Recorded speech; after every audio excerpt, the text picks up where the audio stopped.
எடுத்து சின்ன சின்ன பீஸாக கட் பண்ணிக்கிறேன். ஒரு கப் எண்ணெய் சேர்த்துக்கிறேன். எண்ணெய் காஞ்சதும் கடுகு உளுத்தம் பருப்பு, வெங்காயம் சேர்த்து வதக்கிறேன்.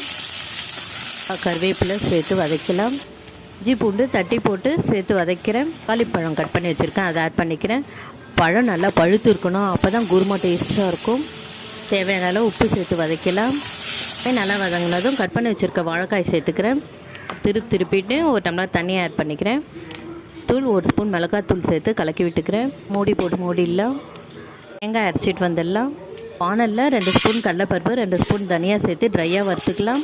மாற்றிட்டு நல்லா ஃபைன் பவுடராக அரைச்சிக்கலாம். அதுக்கப்புறம் தேங்காய் பூ சேர்த்து அரைச்சிக்கிறேன். இதுக்கு நடுவே நான் 2 தரம் கலந்து விட்டேன். காய் நல்லா வெந்துடுச்சு. இந்த ஸ்டேஜில் நான் அரைச்சி வச்சுருக்க தேங்காயை கலந்துக்கிறேன். கொதிச்சா போதும், கேஸ் ஆஃப் பண்ணிடலாம். அடுத்துவே குருமா கலக்கி விட்டுக்கிறேன். வாழைக்காய் குருமா ரெடி ஆகிடுது. நீங்கள் இட்லி, தோசை, சப்பாத்தி எதுக்கு வேணாலும் தொட்டுட்டு சாப்பிட்லாம். அதுவும் சப்பாத்திக்கு தொட்டுட்டு